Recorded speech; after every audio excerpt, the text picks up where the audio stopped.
The Nexus. What is a person? People are different. I do not mean one from another, although they are that, but they are different in kind to everything else in the universe, starkly different. It's not like cockroaches are a little different from ants, bees a little different again, hummingbirds different still, then parrots.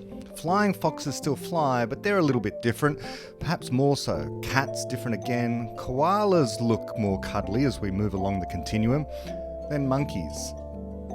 And so the smooth transition of differences goes on to chimpanzees and bonobos, and we're just next, right? No. Everything was more or less fine until the claim that we're next, as if we're on the same continuum. We are not. In the same way that the leaf still growing on the branch is different in kind to the rocks below, or indeed the plant different to the bee in kind, so are we different to all other species. Yes, rocks and leaves have some similarities. Both are made of atoms, but so much for that. It is the differences that really matter. Life and non-life are different in kind. There are many ways school students learn of the differences, but the real difference between the living and the never was alive come down to the presence or absence of genetic information. Life grows, life reproduces, life passes on information from one generation to the next, and that information it passes on is in response to encounters with the environment. Plants and animals are different in kind too. Do we need to spell out the ways? I guess some might need to be reminded. Plants utilise photosynthesis. They are autotrophs, they can make their own food. Animals cannot do this. They must physically move from place to place in order to eat. Animals tend to have somewhat more complex nervous systems, while plants lack almost any sign of having sense organs. That's not to say they have none, but compared to an animal, it's not much. They cannot encode information about the environment around them and represent it in some way in a nervous system, which is to say, in a computer of a kind. Whatever the case, I labour this point because it is clear to people, I guess because they are taught this among other things, that there is a clear line to be drawn between the living and the non-living, and then within the living between the plants and the animals. Both the non-living and the living have many similarities, and we could list them. So too with plants and animals. But does anyone doubt that it is the differences that are the really interesting thing here?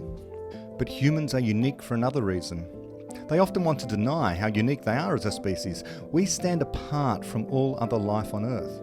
On the one hand, many will immediately recognise, to the point of celebration, all the damage we can do to the planet, so we are taught. So on the one hand, we are different in kind, we are uniquely destructive, it is said. But even if we were to grant this, where does that capacity for being uniquely destructive come from?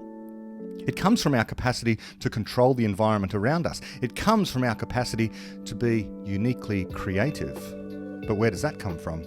It comes from our capacity to explain it. To explain something means to give an account of what really exists out there in the world and how those things that exist have relationships between them which allow for the evolution over time of physical systems.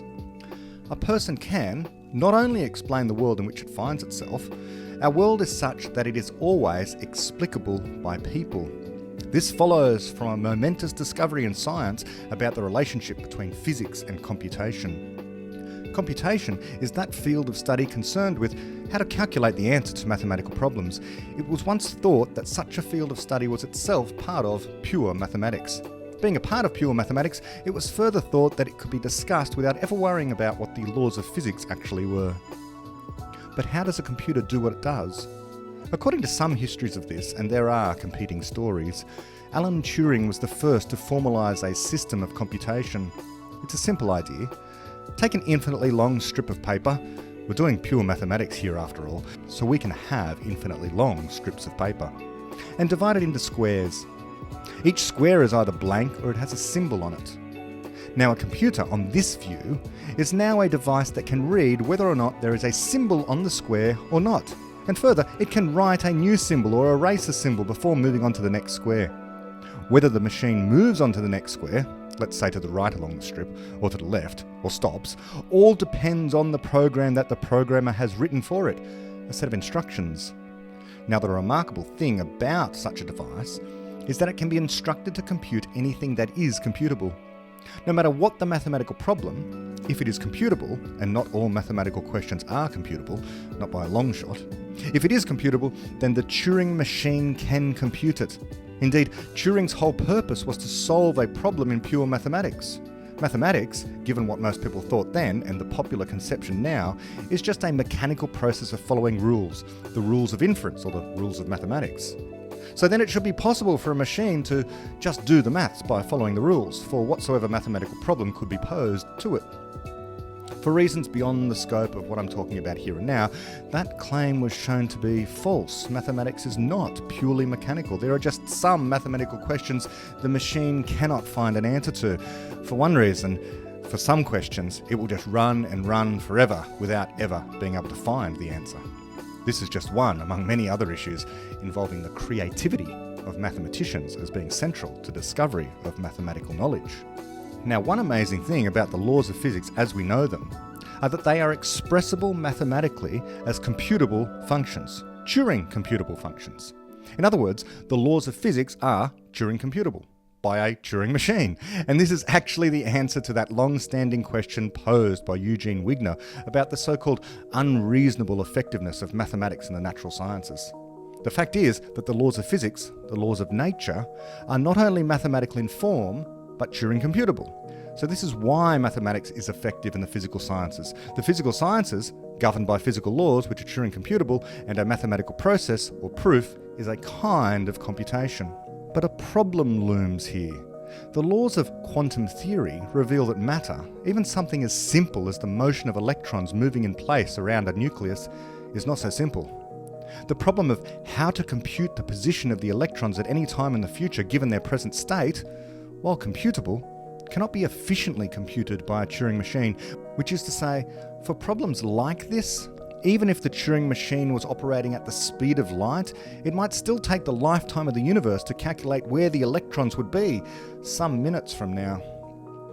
As Richard Feynman quipped about the early pioneers of computation, they thought they understood paper, by which he meant the Turing machine itself is actually a real machine. It is not merely imaginary or the product of pure mathematical intuition or something like that, whatever that might be.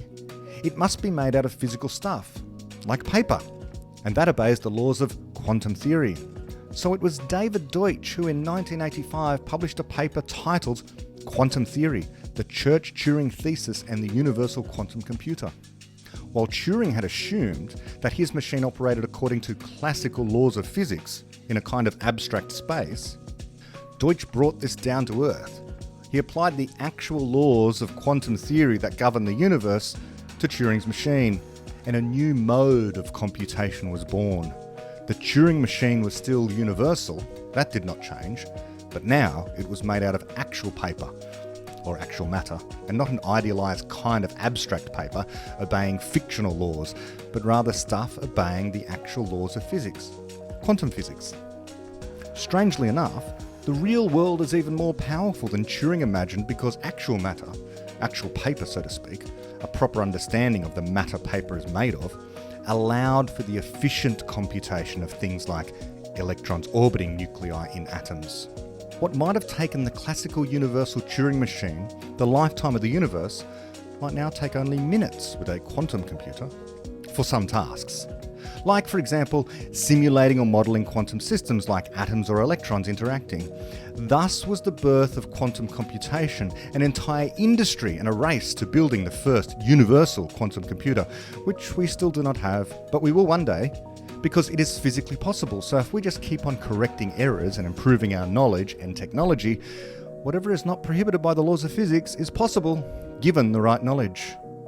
But what this also means is that anything that exists in physical reality can be simulated by a quantum computer. Atoms can be, stars, solar system and galaxies can be, whole universes can be, and anything in them, anything including people, including their brains. The brain of a person is a physical system. Whatever it is doing according to the laws of physics, and because of this, it can, in principle, be simulated by a quantum computer. Now, this might very well mean a quantum computer of the distant future could simulate every atom in a human brain and therefore replicate the processes in a human brain inside of a quantum computer. What this might be like for such a simulated brain is anyone's guess, but we should not deny that such a simulation would be a person.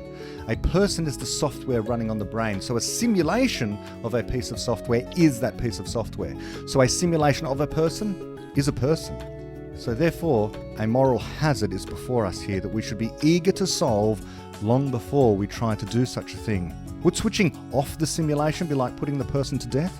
Would switching it on be a form of torture? Absent human-like senses, would the person in the simulation be in a terrible nightmarish void of nothingness, or utter confusion like a terrible but unending acid trip, somehow coupled with the knowledge that one is being simulated? Would that person in the simulation have all the memories of the physical brain that it has just simulated? Presumably so, and presumably that is reason enough never to try the experiment in precisely this way. But it may be, and we expect it to be the case, that simulating every single atom in a brain would not be needed to simulate a person. Instead, we just need to simulate that part of the brain that is doing the actual computations. In particular, the necessary parts of the brain that are able to conjecture explanations of everything else. That is what a person is, after all, a universal explainer.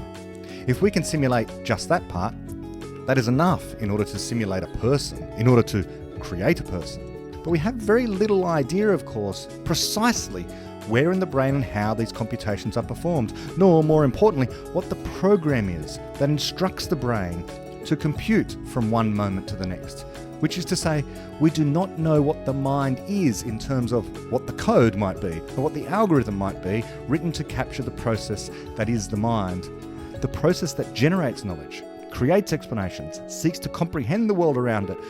These are all synonymous, and we do not know what the code for any of them are.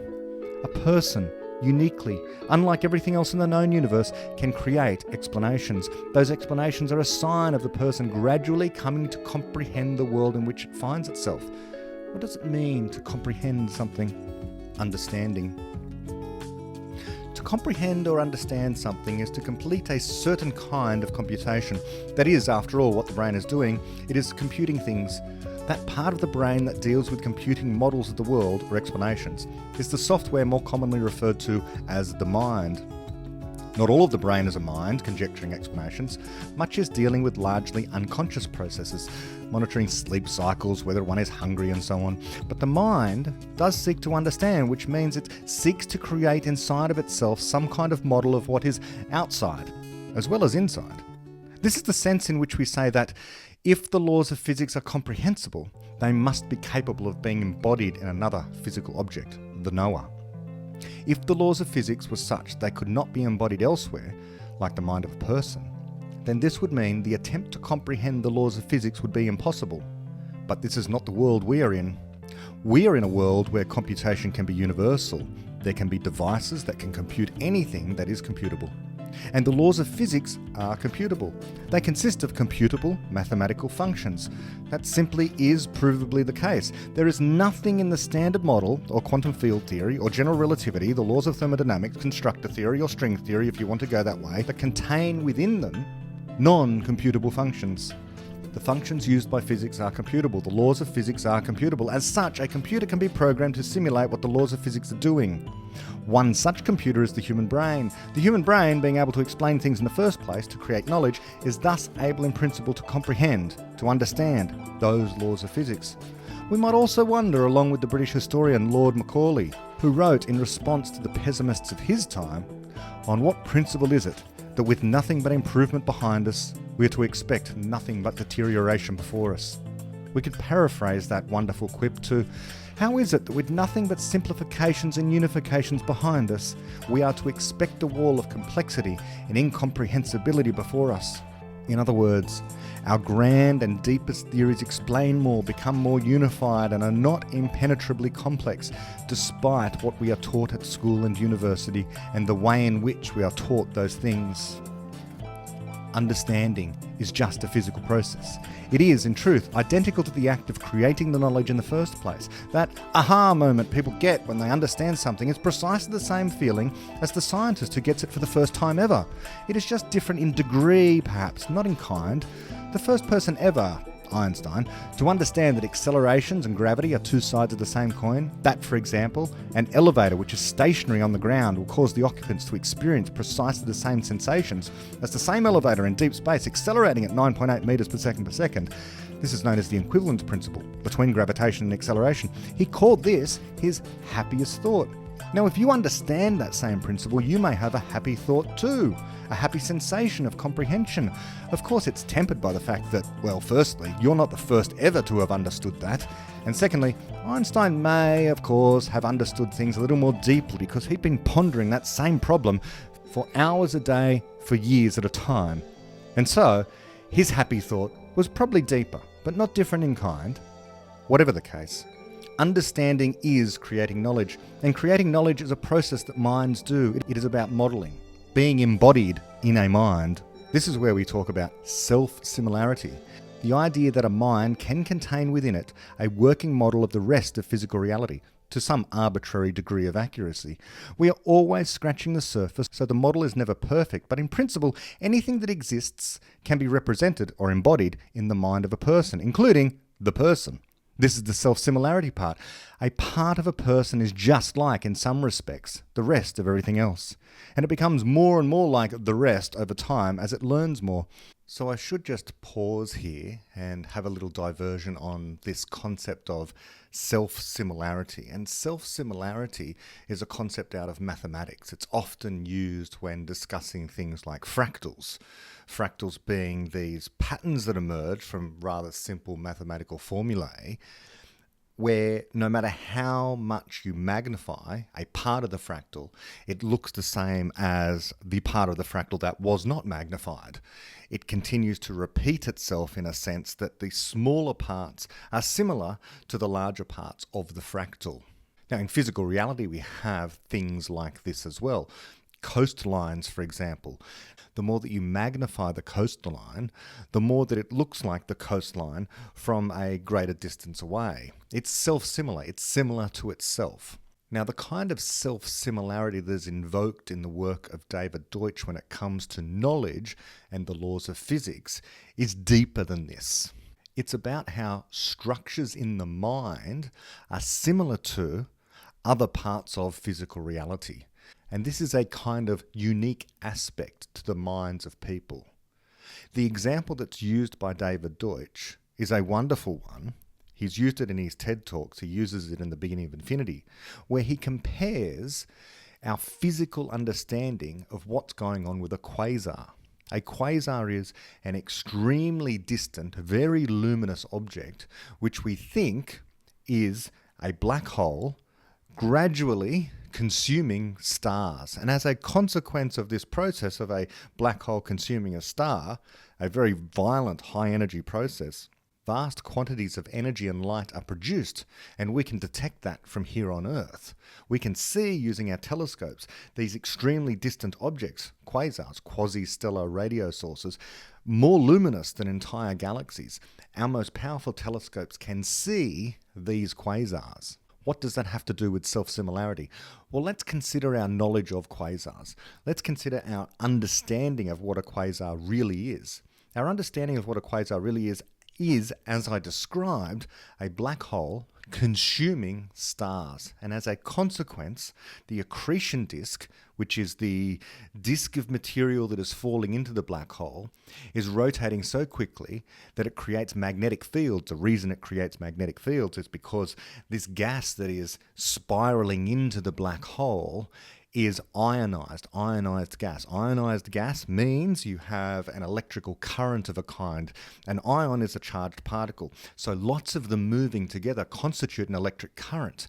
And all the way back in the 1800s, we had people like Michael Faraday explaining how moving charges, like electrons, or in this case ions, can generate magnetic fields. These magnetic fields that are generated cause the production of jets of material that head in all directions, but in our case, towards the Earth, which we can see, which we can detect, and which allow us, of course, via our telescopes, via the detection of this light, to thereby understand the process which is producing this phenomena that we see. So, out there in reality, we have this thing called a quasar, which is an extremely violent, unusual object. And as David says, the physics of the quasar could not be more unlike the physics of the brain. What's this got to do with self-similarity? Well, despite the fact that the physics of the quasar is so different to the physics of the brain, nonetheless, there's something in the brain of the relevant astrophysicist with the relevant knowledge that is similar to the quasar. What's similar? The mathematical relationships of the parts of the explanation describing and explaining what's going on in that quasar is similar to what is actually going on with the matter in the quasar. The matter in the quasar is obeying physical laws. And those physical laws have mathematical relationships between them. The relationship between the physical forces and the matter, what is physically going on the other side of the universe in that quasar, is replicated and similar to what's going on between the abstract ideas and the mathematical relationships between those abstract ideas in the mind of a physicist who understands the quasar.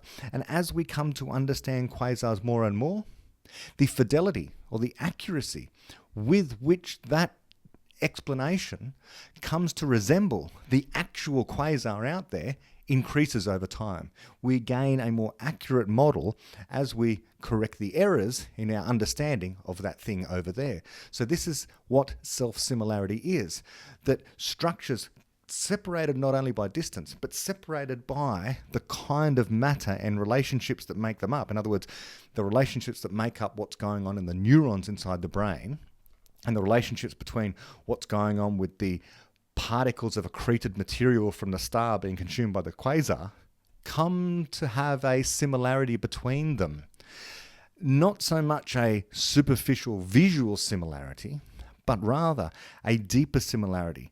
There is a one-to-one correspondence between the ideas of the astrophysicist coming to understand the quasar and the physical processes going on inside the quasar. Now, there's a further way in which this is self-similarity of the universe.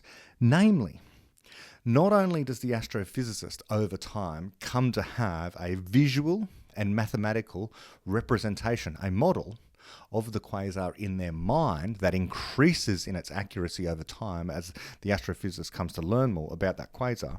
But this is true of every physical process in the entire universe. Everything that we begin to learn about, we are creating models of. So we are creating models of all the other stuff that's out there in the universe. Inside of human minds, there are models of the rest of physical reality. The human mind is coming to understand with increasing fidelity over time the rest of physical reality. So the mathematical relationships that exist out there between physical objects are coming to be represented by abstract objects inside the mind of physicists.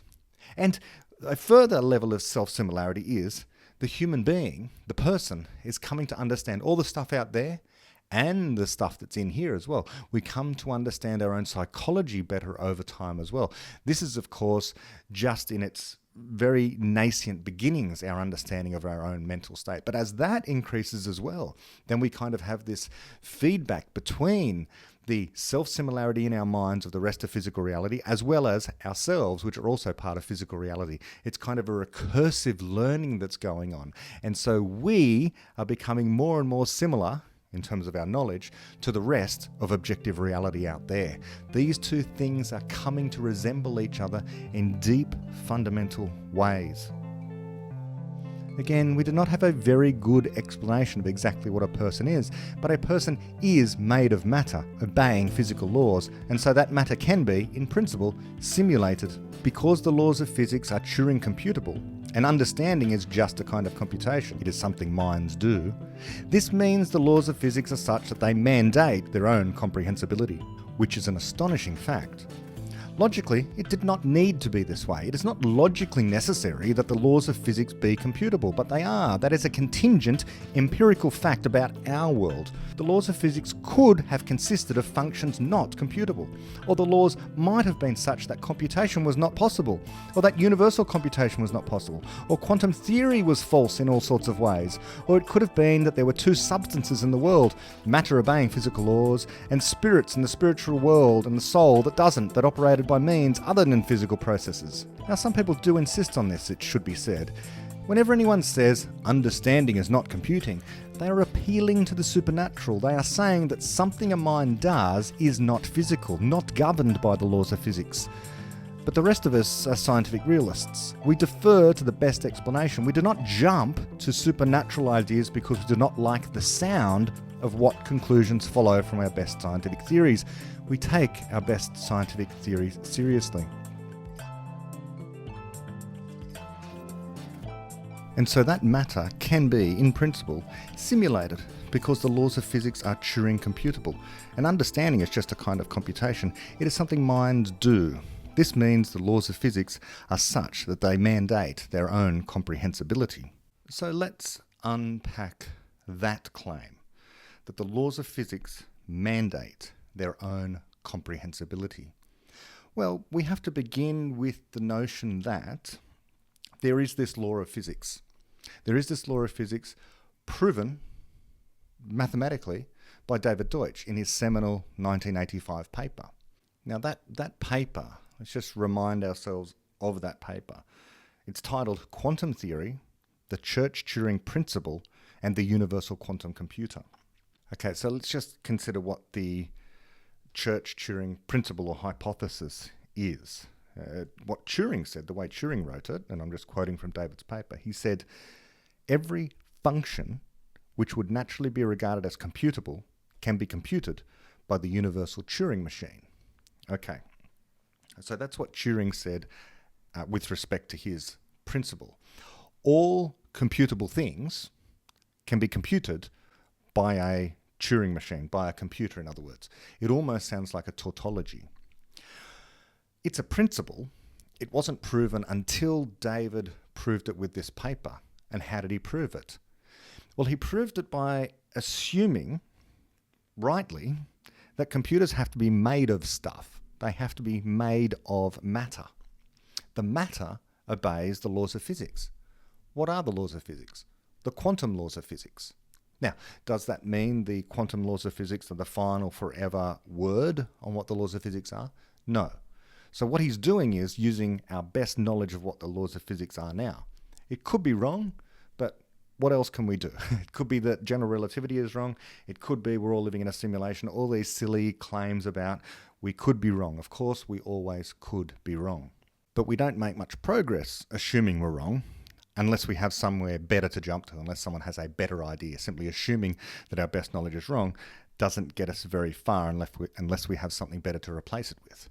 So, assuming quantum theory is correct, then assuming that real physical computers obey quantum theory, applying quantum theory to computation, we can make a few other claims. Like, for example, the laws of physics consist of Turing computable functions.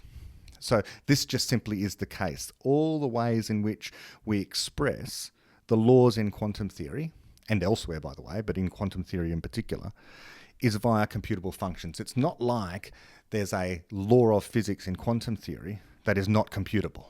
It's computable, which means, given that all matter conforms, obeys quantum theory, then that means any physical process that happens anywhere in the universe at any time is going to be able to be computable by a Turing machine. Why? Because a Turing machine, a universal Turing machine operating via laws of quantum theory, is going to be able to simulate any physical system in the universe made of physical stuff. Because that physical stuff is obeying the laws of quantum theory, the very laws which themselves are computable. Now, as David says in his paper, he says, every finitely realisable physical system can be perfectly simulated by a universal model computing machine operating by finite means. Now, this, by the way, has been amended, and I think I'm not sure, I think he was required to put something like that in there by an editor or something. But in fact, the better way to phrase that sentence is that every finitely realisable physical system can be arbitrarily, accurately simulated by a universal model computing machine operating by finite means. In other words, every finitely realisable physical system, so every physical system that's out there, okay, everything that really exists out there in the known universe, can be simulated to whatever degree of accuracy you like by a universal computing machine, okay, a quantum computer can do this. Because inside of the quantum computer, you could have a simulation of an atom, for example. Now, this could be done by a classical Turing computer. You could have an atom simulated inside of a classical laptop. Problem is that it's not going to be very accurate at all. It's going to be very, very slow in order to calculate things like where the electrons are from moment to moment.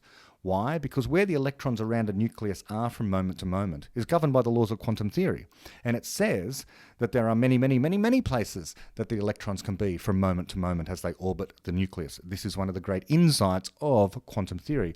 So you're presented with a problem that although a normal computer, a classical Turing machine, operating according to the laws of classical physics, would be able to simulate an atom, if you want to predict where the electrons are going to be a minute from now around that nucleus, what you're going to find is that your classical computer is going to grind to a halt all the possibilities that come together to enable you to predict the position and the velocity of these electrons as they're going around the nucleus from moment to moment.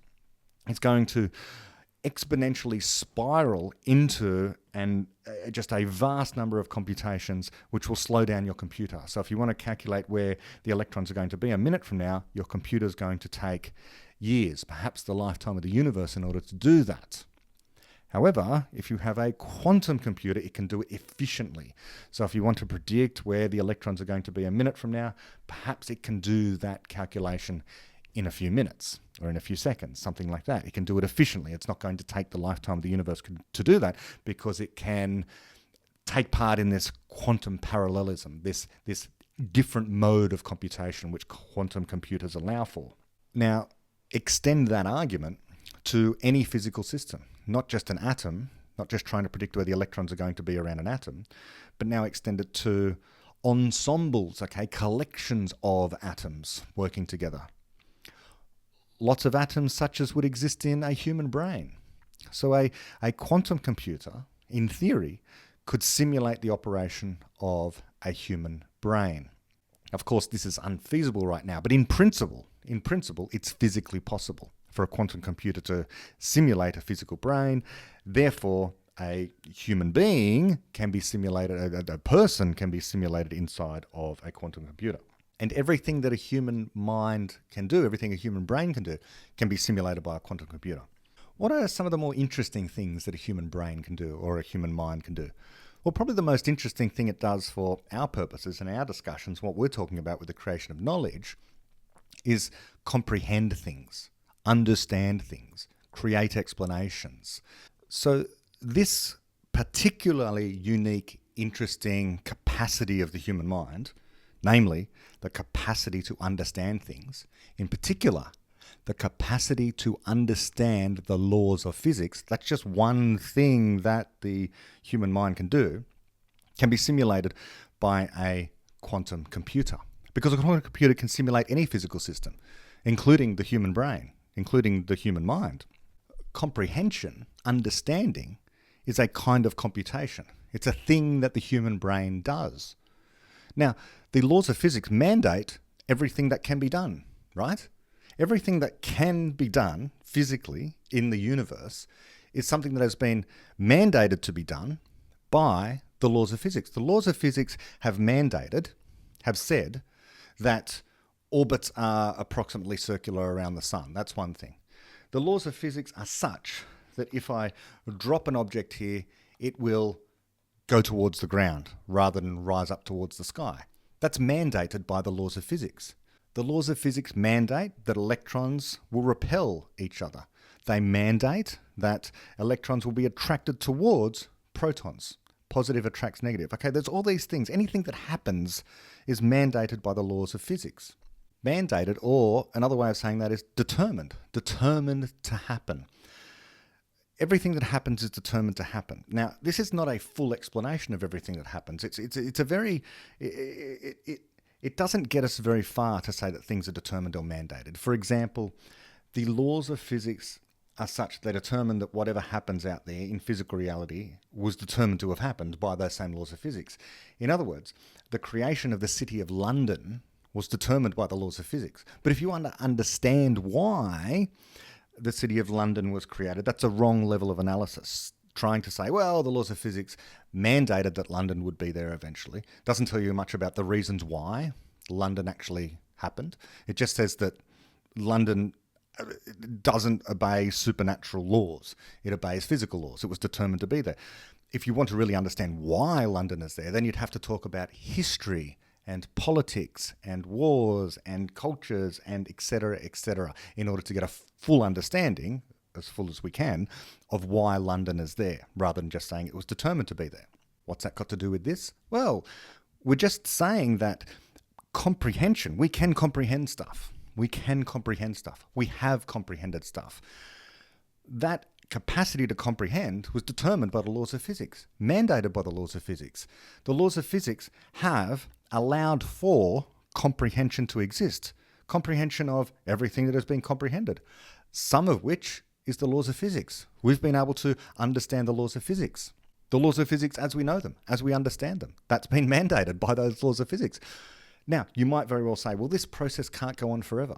Now, again, go back to what Macaulay said. On what principle is it that with nothing but improvement behind us, we're to expect nothing but deterioration before us? And the paraphrase, which I took from David Deutsch, to be honest, David paraphrased this to say, how is it that with nothing but simplifications and unifications behind us, are we to expect a wall of complexity and incomprehensibility before us? In other words, the laws of physics hitherto that we have gradually come to discover over time have always revealed themselves to be comprehensible.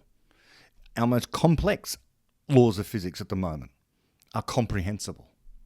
This has always been the story, and we have continued to understand the laws of physics. So to say that some law of physics in the future is going to be incomprehensible, and this is an argument that is made by so many public intellectuals, is a belief in the supernatural. It's a belief that there will be something that is mandated to be incomprehensible by those same laws. But the best we know right now, and that's again all we can go on is the best that we know right now, is that the laws of physics as we know them mandate their own comprehensibility. Because comprehension is a computation. It's something that minds do. The mind as it comprehends has comprehended quantum theory and computation. And marrying these things together, all physical processes can be computed by this universal quantum Turing machine, the universal quantum computer, Deutsch's creation of the theory of universal quantum computation, that such a quantum computer can simulate the operation of any other physical system in the entire universe, including a brain, which can comprehend the laws of physics, which themselves are comprehensible by that brain, and so therefore the laws of physics that allowed for brains to come to comprehend things mandate their own comprehensibility. So this is an important aspect of human nature, or the question of what a person is. A person is an entity able to complete computations. A person is made possible by the fact the laws of physics are computable. But more than this fact, a person is able to create explanations of the rest of physical reality. We have then a confluence of two of the deepest strands in the fabric of reality: the theory of computation and the theory of epistemology. A person is to be found at the crossroads of these. Their brain is a computer running software of a critically creative kind that is able to generate explanations. It is a unique kind of computer. The hardware is universal, a small ask after all, for all we needed was paper and the ability to read some symbols, and our brain can do that and far more. But the software is universal too. It can comprehend what is comprehensible, and the laws of physics are comprehensible, and it manages this by conjecturing, guessing what might be so, and then criticizing via a method of comparing that guess to physical reality. It tests the guess. And so, over time, the mind comes to represent the rest of physical reality, to increasing accuracy over time, as it learns more. How did the brain and mind come into being? By that other deep thread of the fabric of reality, evolution by natural selection. Now, we do not know why it is that blind evolution seems to have tended towards increasing complexity. It seems to have wandered, seemingly aimlessly, towards complexity. After all, for the overwhelming majority of the history of life on Earth, very little was done with DNA. For billions of years, nothing more complex than bacteria multiplied in the oceans and on the land. But then, an explosion of complexity did happen, and more than once. Ultimately, the emergent and yet fundamental principles of evolution by natural selection led to genes for explanatory creativity surviving. And this then allowed for memes to be not only encoded in the minds of people, but allowed for a process of evolution of those memes. A variety of memes that make a person, both rational, irrational, and anti-rational.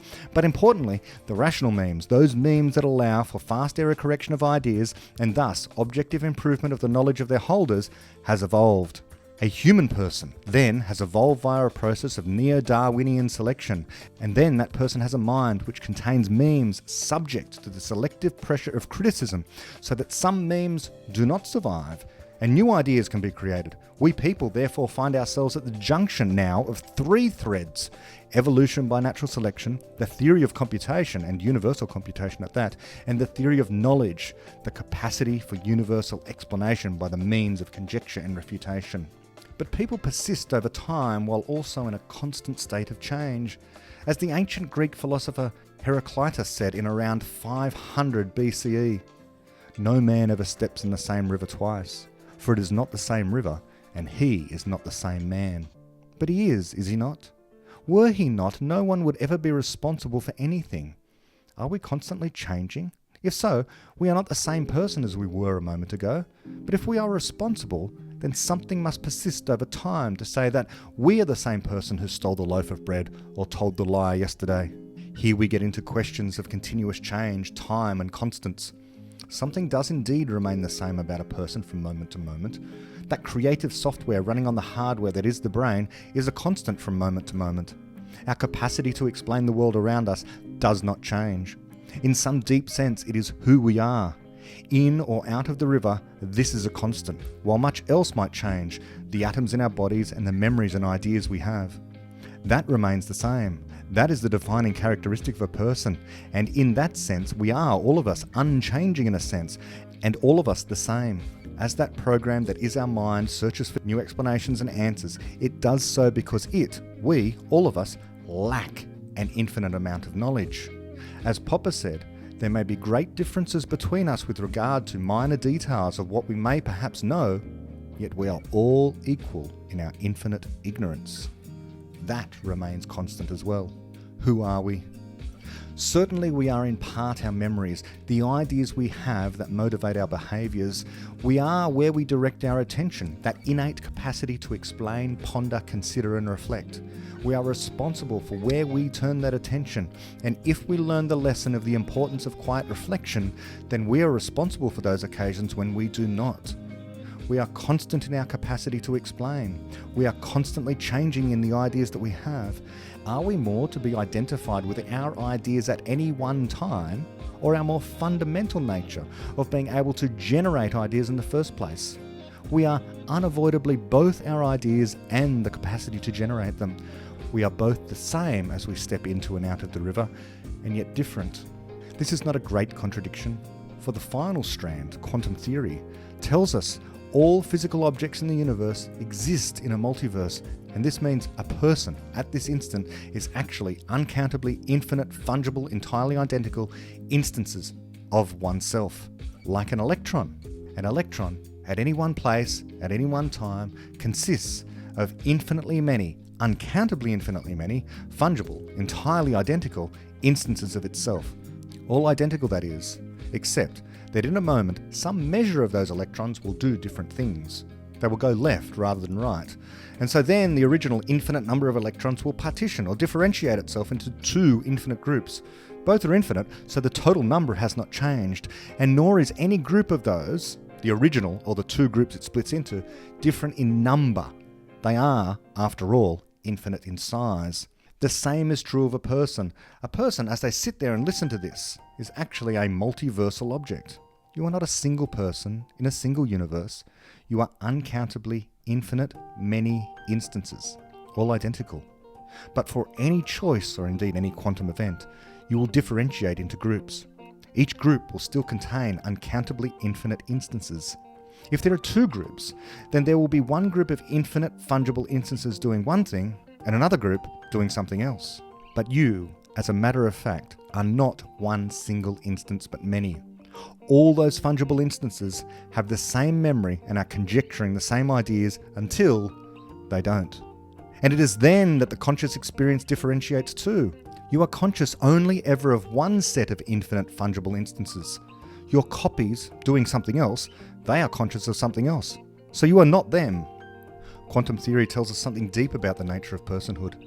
People are more than what we think or what we can observe as a matter of introspection. We too are multiversal, and we have evolved such that we can generate knowledge about this multiverse, and knowledge tends to cause itself to get replicated, to remain instantiated once it is created. We are forming about us knowledge of how to remain in existence in the multiverse. Our knowledge, is thus connected to the multiverse because the measure of universes in which knowledge is created tends to increase. Knowledge causes itself to remain instantiated in physical reality. That is its nature, and it is our nature to create it.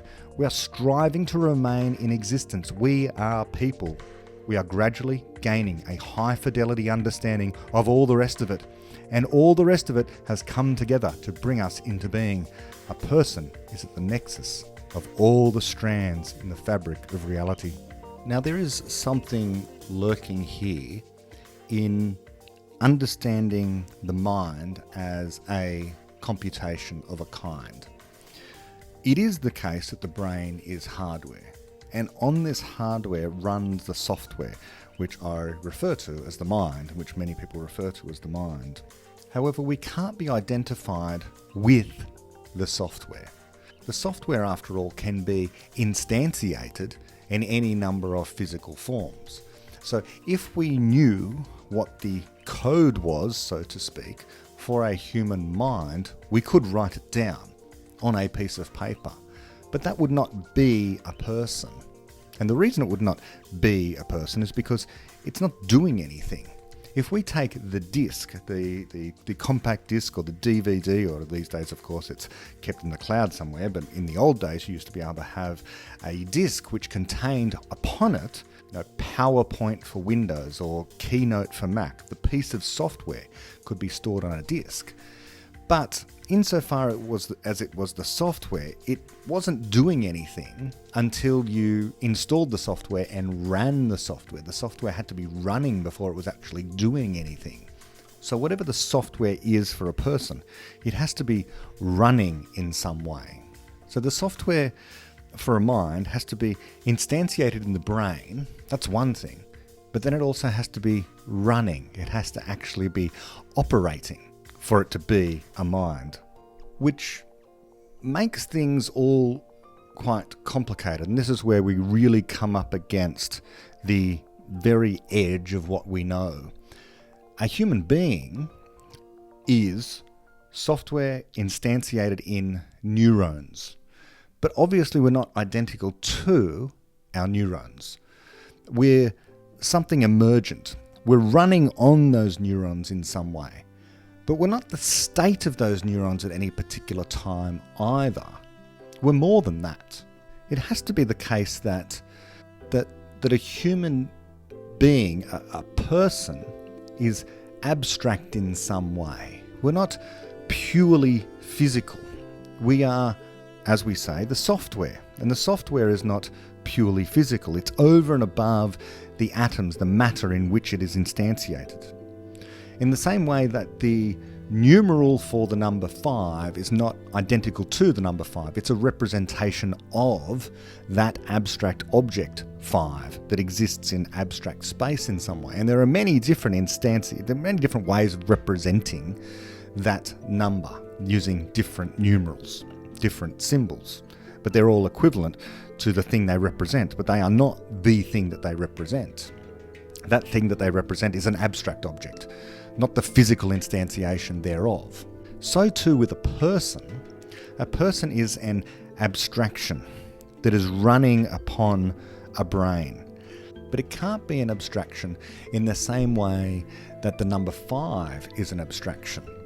After all, the number 5 exists out there in abstract space. But we don't. We exist here in the physical, real world. In theory, our instantiation could be in silicon, it could be in some other kind of media, but at the moment it's in the wetware of the neurons. But it can't be the case that we are to be identified with the neurons, obviously, because of that fact, because we could be instantiated in something else. But we're not equivalent to the abstraction. After all, the abstraction of the number 5 is an unchanging, perfect ontological object. There is no error in it. It is that thing that's out there that we cannot represent except imperfectly in the physical world. But a person doesn't exist out there in abstract space. It doesn't really make any sense, because if it did exist out there in abstract space, then it would have to be a perfect unchanging thing out there in abstract space. This is what Platonism is kind of about, that there are these perfect objects in abstract space that are unchanging. But a person is clearly changing over time. Is it the case that we are the one exception to the rule, where we're the perfect abstraction which nonetheless is able to change over time? I don't know if that makes sense. But we are an abstraction, but not an abstraction in the sense that the number 5 is an abstraction, or any other kind of abstraction is an abstraction, because other abstractions are Platonic ideals, and those Platonic ideals are unchanging. But we change over time, as well as remain constant in certain ways.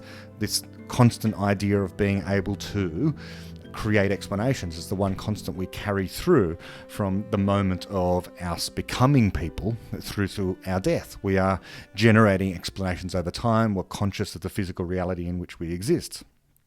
But we also, by virtue of the fact we are generating these explanations, changing our minds, creating new ideas in our minds. Those ideas themselves are also abstractions. Abstractions that are being instantiated in our minds in various ways. So a person is this very unusual blend between, perhaps different from, physical things and abstract things. Perhaps it's a third kind of thing. This weird interplay between the physical and the abstract. Because as we are running, as we are this mind on this brain that's running, the software that's running on the hardware, we are not to be identified with the particular physical instantiation we have at the moment, namely our neurons, or the particular state we have at any one moment in time. After all, we were the same person yesterday and there will be the same person tomorrow, modulo minor changes, but the person itself remains the same in some ways despite the fact they're changing as well. We're abstract, but we're not abstract in the same way that Platonic ideals are abstract. So this is where we are really reaching the limits of what we understand a person to be.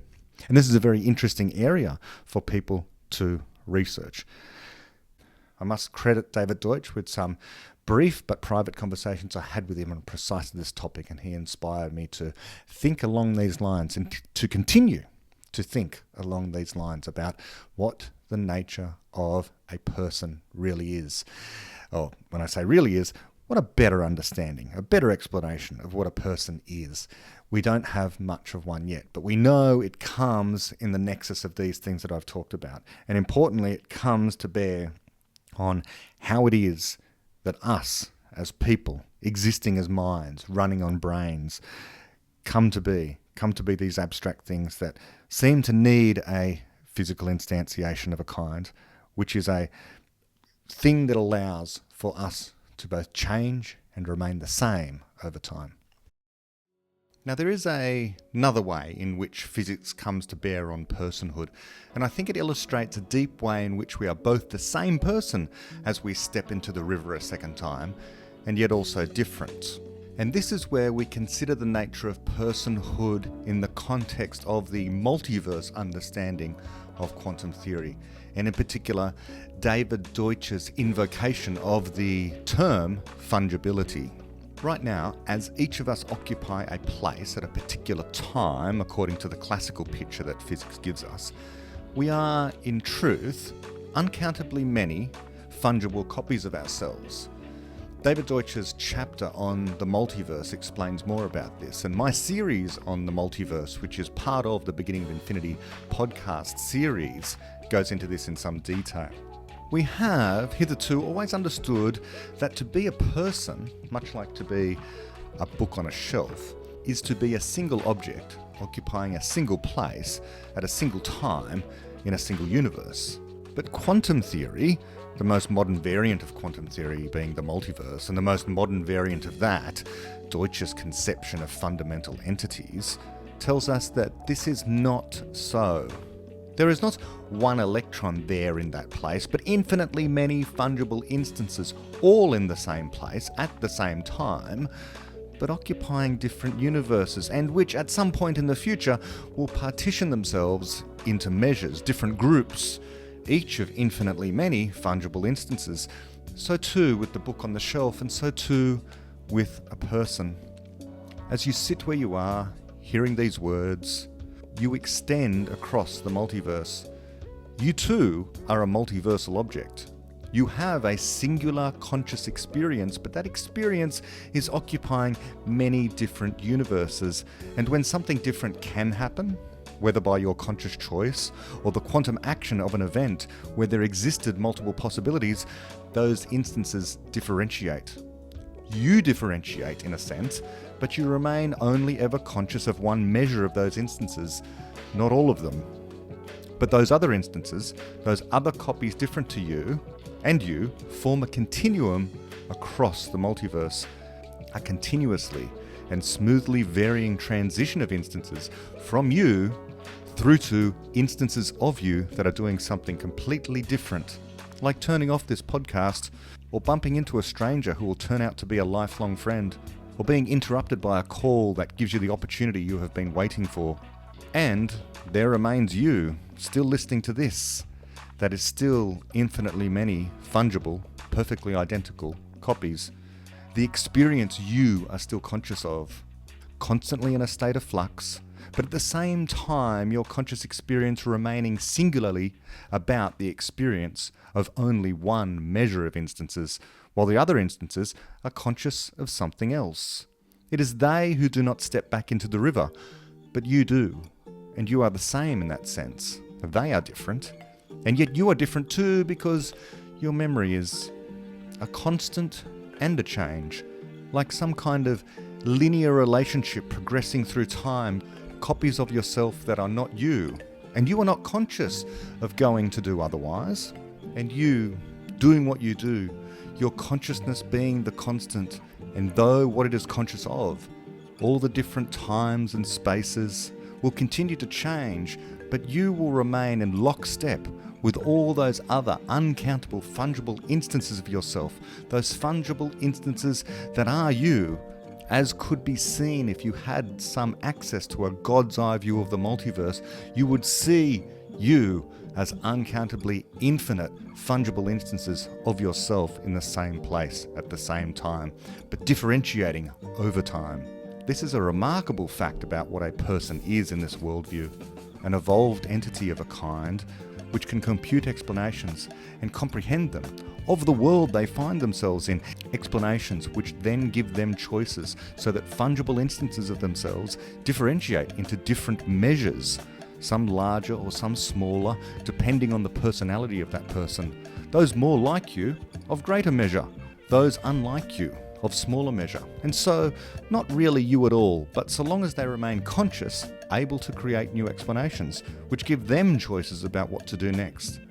We are the nexus of the threads of the fabric of reality, some strange loop or knot in that fabric, both unravelling and becoming more entwined over time, something we are not yet to fully understand, but which we now have a scientific and philosophic glimpse into the deepest mysteries about.